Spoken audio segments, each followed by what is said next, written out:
मेरी ये मांगे हैं कि मेरी डॉटर को वो या तो अडॉप्ट करे या लीगली उसको उसकी राइट्स मिले, जो ऑफकोर्स वो हकदार है उसकी। बस मेरी ये ही मांगे और कुछ नहीं है। और उसके लिए मैंने प्रेस कॉन्फ्रेंस तो की है, बट मैं कोर्ट में भी जाने वाली हूँ। I will go by law and I trust law. क्या वो जो आपकी बेटी है उनको एक्सेप्ट नहीं कर रहे हैं? पहले उन्होंने एक्सेप्ट किया, आप नहीं, सामने कर रहे हैं एक्सेप्ट। आप समझ रहे हो, जब सामने सामने और या कुछ तो मतलब आप उसके बात भी नहीं कर रहे हो। आप मुझसे ये भी नहीं पूछ रहे हो कि मैं कैसी हूँ, क्या कर रही हूँ। नमस्कार, मैं नाज़मीन खान और आप देख रहे हैं SPN 9 news. Bharatiya Janata party के गोरखपुर से सांसद रवि किशन की मुश्किलें अब लगातार बढ़ती हुई नजर आ रही हैं। रवि किशन की बात करें, जो 2019 में भी गोरखपुर से चुनाव जीतते हुए नजर आए थे, लेकिन 2024 के चुनाव से पहले ही रवि किशन पर गंभीर आरोप लगते हुए नजर आते हैं। वो रवि किशन जो पहले से ही शादीशुदा हैं, उसी दौरान यहाँ पर अब एक और दूसरी पत्नी सामने आती है, जो ये खुलासा करती हुई दिखाई देती हैं कि उनकी शादी रवि किशन से हो चुकी है और 25 साल शादी को हो गए हैं और उनकी एक बेटी भी है। और वो अपनी बेटी को हक दिलाने के लिए अब रवि किशन से मांग करती हुई नजर आ रही हैं। मीडिया के सामने क्या कुछ यहाँ पर अपर्णा ठाकुर कहती हुई दिखाई दे रही हैं, सुनिए जरा। सबसे पहले तो अपना परिचय दे दीजिए। आज आप प्रेस कॉन्फ्रेंस कर रही हैं, इस प्रेस कॉन्फ्रेंस का क्या पूरा मतलब है?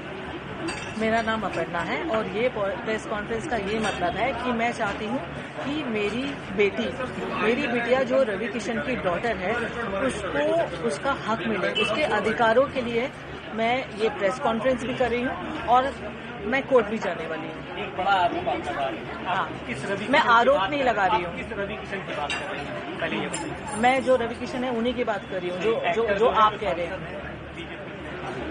वो एक्टर भी है, सांसद भी है, उनका नाम है मिस्टर रवि किशन। हाँ, तो मैं रवि की बात कर रही हूँ। आप फिर से अपने जवाब को बताइए। हाँ, क्या आपकी क्या अपनी मांगे हैं? आप किस तरह की आज यहाँ मांग लेकर आई हैं प्रेस कॉन्फ्रेंस? मेरी ये मांगे हैं कि मेरी डॉटर को वो या तो अडॉप्ट करे या लीगली उसको उसकी राइट्स मिले, जो ऑफकोर्स वो हकदार है उसकी। बस मेरी ये ही मांगे और कुछ नहीं है। और उसके लिए मैंने प्रेस कॉन्फ्रेंस तो की है, बट मैं कोर्ट में भी जाने वाली हूँ। I will go by law and I trust law. क्या वो जो आपकी बेटी है उनको एक्सेप्ट नहीं कर रहे हैं? पहले उन्होंने एक्सेप्ट किया, आप नहीं, सामने कर रहे हैं एक्सेप्ट। आप समझ रहे हो, जब सामने सामने होते हैं ना तो एक्सेप्ट करते हैं, जब मिलते हैं तो एक्सेप्ट करते हैं, बट पब्लिकली एक्सेप्ट नहीं क्या करते। आपकी शादी हुई है रवि किशन से या शादी हमारी हुई है, यानी ऐसे बोल सकते हो कि मैं उनकी धर्मपत्नी हूँ, क्योंकि दोस्तों के सामने, फैमिली के सामने उन्होंने सिंदूर भी लगाया है और मंगलसूत्र भी बनाया है। और मैं जब भी उनके साथ में रहती थी तो मैं सिंदूर लगा के रहती थी। उसके मेरे पास में काफी सारे फोटोग्राफ्स भी है, हम तीनों के भी फोटोग्राफ्स है। कब शादी हुई थी आपकी? हम लोग की हुई थी 96 में। कहाँ पर? हाँ, किस जगह पर हुई थी? बॉम्बे में। बॉम्बे में। उसके फोटोग्राफ्स आपके पास, वीडियो? शादी के नहीं है, क्योंकि देखो क्या है ना, तब फोन ही नहीं था। आप समझ रहे हैं, क्योंकि जो पहले की बात है वो फोन नहीं था। बट हाँ, हम लोग घूमते फिरते थे, तो हम तीनों के बहुत सारे फोटोग्राफ साथ में हैं। मेरे उनके भी साथ में है, जो 25 साथ में है। मैंने सिंदूर लगाया हुआ है और काफी सारे ऐसे फोटोग्राफ्स भी है वीडियो के। उनकी मम्मी डैडी के साथ में भी वीडियो है, जो उनकी बहन की लड़की है, वो कह रही मामी आप अपने सास ससुर के लिए कुछ कहो। वो सारे वीडियो है जो मैं कोर्ट में देने वाली है कि मैं जब 15 की थी तब मुझे पता चला that he is my father. और मम्मी ने मुझे बोला, मुझे ऑफकोर्स ऐसा लगा इतने टाइम से उन्होंने क्यों नहीं बताया मुझे that he is my father. But then I got to know, फिर मैं उनको चाचू बुलाती थी। He was never really there. और मम्मी ने भी उनसे बहुत बार बोला चीज़ें कि please like accept your daughter या कुछ तो मतलब आप उसके बात भी नहीं कर रहे हो। आप मुझसे ये भी नहीं पूछ रहे हो कि मैं कैसी हूँ, क्या कर रही हूँ लाइफ में, कुछ भी नहीं। आप गायब हो जाते हो, 2-2 साल गायब हो जाते हो। अभी वो 4 साल से गायब है, मैंने उनसे बिल्कुल बात नहीं की है। तो इसलिए आए हैं कि मम्मी कह रही है वी शुड डू अ।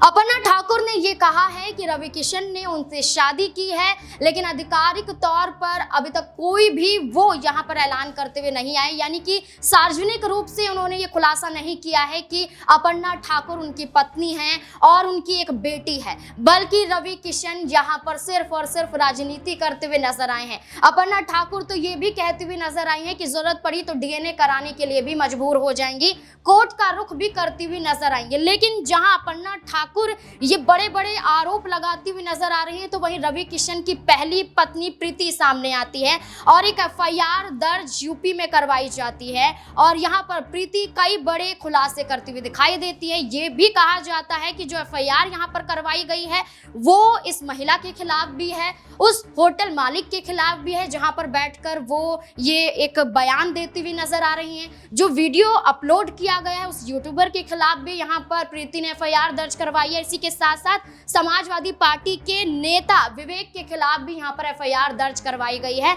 और ये कहा जा रहा है कि एक राजनीतिक रंग बनाने के लिए पूरा माहौल सेट किया जा रहा है। मेरे सहयोगी अबरार मेरे साथ मौजूद हैं। अबरार, जैसे कि रवि किशन की बात करें, यहाँ पर दूसरी पत्नी सामने आती है, बड़े बड़े आरोप लगाए जाते हैं, ये भी बताया जाता है कि उनकी एक बेटी है, लेकिन प्रीति का ये कहना है कि समाजवादी पार्टी जानबूझकर कर रही है कि रवि किशन गोरखपुर से चुनाव ना जीत पाए। क्या लगता है आपको कि ये एक राजनीतिक माहौल के जरिए किया जा रहा है, बरगलाया जा रहा है, या जानबूझकर रवि किशन की दूसरी शादी को वो छुपाते हुए नजर आ रहे थे?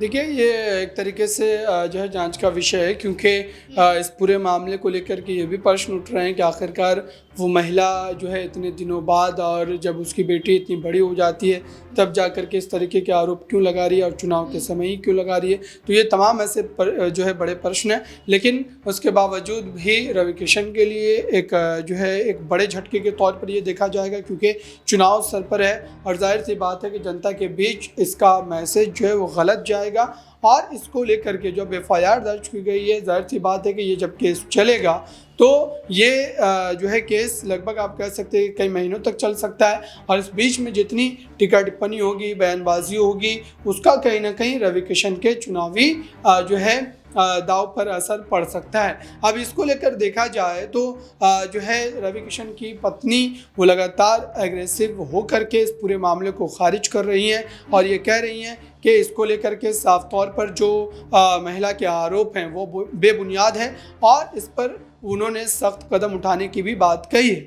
अब दूसरी ओर से वो जो महिला अपर्णा लगातार इस पूरे मामले को लेकर के कह रही है, उसकी बेटी का वीडियो वायरल हो रहा है, वो सोशल मीडिया पर वीडियोस बना करके डाल रही हैं और इस पूरे मामले को लेकर के प्रधानमंत्री मोदी से गुहार लगाई गई है। तो ये तमाम ऐसे फैक्टर हैं, मुझे लगता है कि ये कहीं ना कहीं रवि किशन के जो है चरित्र पर, उनके सियासी प्रचार प्रसार पर भी एक गहरा असर डालेगा और इससे कहीं ना कहीं उनको एक भारी नुकसान हो सकता है। बिल्कुल, यहाँ पर अब रवि किशन तो कुछ कहते हुए नजर नहीं आए हैं, लेकिन अब जरूरत पड़ेगी कि रवि किशन खुद सामने आए और इस बात की सच्चाई को बताते हुए दिखाई